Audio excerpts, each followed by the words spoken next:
Living things, जीवों की संरचना। हम जानते हैं कि अति सूक्ष्म जीवों को छोड़कर शेष सभी जीव जंतु, प्राणी, पेड़ पौधे, सबका शरीर कोशिका से मिलकर बना होता है। उनमें कुछ एक कोशिकीय जीव होते हैं और कुछ बहुकोशिकीय जीव होते हैं। एक कोशिकीय जीव के अंदर सारी जितनी भी शरीर की क्रिया है वो उसी के अंदर होती है, किंतु बहुकोशिकीय के अंदर सेल्स एक ग्रुप बनाता है जिसे टिश्यूज कहते हैं, और टिश्यूज एक ऑर्गन्स बनाता है, यानी हर काम के लिए एक अलग अलग ऑर्गन्स होता है। अब हम स्टडी करते हैं सेल्स के बारे में। अति सूक्ष्म जीवों को छोड़कर सभी जीव धारुओं का जो शरीर है एक कोष्ठों से मिलकर बना होता है। ये उस वक्त की बात है सेल वर्ड नहीं था। अब इन कोष्ठों को बाद में चलकर सेल कहा गया, कोशिका कहा गया।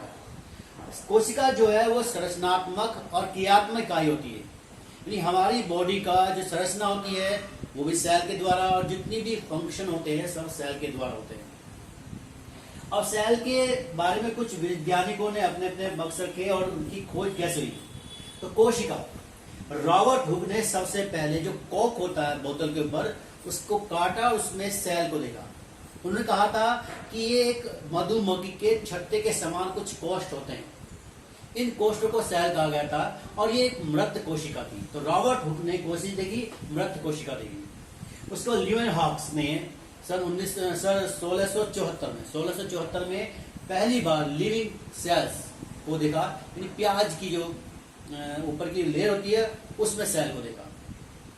इसके बाद मार्सिलो 1661 और 1682 में पादप कोशिका अध्ययन किया, और पादप कोशिका अध्ययन उन्होंने उसके पूरे स्ट्रक्चर को मतलब बताया कि पादप कोशिका के अंदर क्या क्या होते हैं, क्या क्या पार्ट्स होते हैं। फिर वॉल्श ने सन 1955 में कोशिका सिद्धांत दिया। अब कोशिका सिद्धांत क्या होता है? कोशिका सिद्धांत के अनुसार कहते हैं कि कोशिका जो शरीर की संरचनात्मक और क्रियात्मक इकाई होती है। इसकी विशेषता है कि कोशिका जो होती है वो शरीर की क्या होती है, जीवों की संरचनात्मक इकाई है। दूसरा है कि जो कोशिका होती है वो उपापचय कहते हैं मेटाबॉलिज्म, उपापचय क्रिया उसके अंदर होती है, यानी क्रियात्मक हो गई।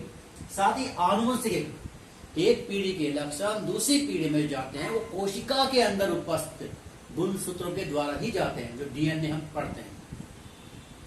अब आता है कोशिका के कितने पार्ट हैं और कैसे डिवाइड किया गया है। ये प्लांट कोशिका ले ली हमने, इसमें 3 पार्ट हैं, साइटोप्लाज्म, कोशिका कला और कोशिका भित्ति, सेल वॉल। अब इसमें आता है सबसे इंपॉर्टेंट पार्ट है हमारा प्रोटोप्लाज्म। प्रोटोप्लाज्म को फिर से 3 पार्ट में डिवाइड किया गया, न्यूक्लियस, वैक्यूम रिक्तिका कहते हैं, और साइटोप्लाज्म। अब जो न्यूक्लियस है उसे फिर से 4 पार्ट में डिवाइड किया, उसका चारों जो आवरण होता है, फिर उसका जो लिक्विड होता है उसके अंदर, फिर उसके अंदर एक सेंटर होता है, केंद्र बोल देते हैं उसे केंद्र, और क्रोमेटिक जाल जो उसके अंदर पूरा जाल होता है क्रोमोसोम का। रिक्तिका के 2 पार्ट होते हैं, तो टोनोप्लास्ट होता है और सेल्स कैप होता है, सेल्स कैप होता है। फिर आता है सबसे इंपॉर्टेंट हमारा साइटोप्लाज्म। इन सारी बॉडी की जो क्रिया है वो साइटोप्लाज्म के अंदर होती है। साइटोप्लाज्म को फिर से 2 पार्ट में बांटा गया, हाइलोप्लाज्म। हाइलोप्लाज्म में इसके अंदर केमिकल खास कर आते हैं, जैसे संचित पदार्थ। अब संचित कौन कौन से होते हैं जो बॉडी के अंदर स्टोर होते हैं? कार्बोहाइड्रेट स्टोर होता है, फैट होता है, और नाइट्रोजन, जितने भी नाइट्रोजन संबंधी जो पदार्थ हैं जैसे यूरिया हो गया या प्रोटीन हो गया, ये इसमें स्टोर हो जाते हैं। फिर आता है स्रावित, यानी जिनका स्राव किया जाता है सेल के द्वारा, उसमें हार्मोन्स, एंजाइम्स, इंपॉर्टेंस है दोनों, हार्मोन्स एंजाइम्स का स्राव होता है। फिर उत्सर्जित पदार्थ जो हानिकारक पदार्थ है, जैसे कि सारे एल्कलॉइड्स हो गए या यूरिन आ गया, और इसके अलावा जैसे हमारे बहुत सारे CO2 गैस है, ये सारे के सारे किस होते हैं, ये उत्सर्जित पदार्थ होते हैं। फिर आते हैं इसके कोशिकांग, यानी इसके पार्ट्स क्या क्या है, और सबसे इंपॉर्टेंट ये ER, एंडोप्लाज्मिक रेटिकुलम, गोल्गी काय, यानी जैसे गोल्गी कॉम्प्लेक्स भी कहते हैं, इसी खोज गोल्गी ने की थी, lysosome, mitochondria, chloroplast, ribosome, lomasome, centrosome, बहुत सारे पार्ट्स इसके अंदर होते हैं। हमें इन सब की स्टडी करनी है। तो अब हम जो स्टडी करेंगे, सबसे पहले हम इस पार्ट को लेके चलेंगे, कोशिका भित्ति को, सेल मेम्ब्रेन को और प्रोटोप्लाज्म को। उसके बाद हम इन सब के बारे में आपको बताएंगे। डीप स्टडी नहीं है, क्योंकि डीप स्टडी तो होने पर ये बहुत लेंथी होता है।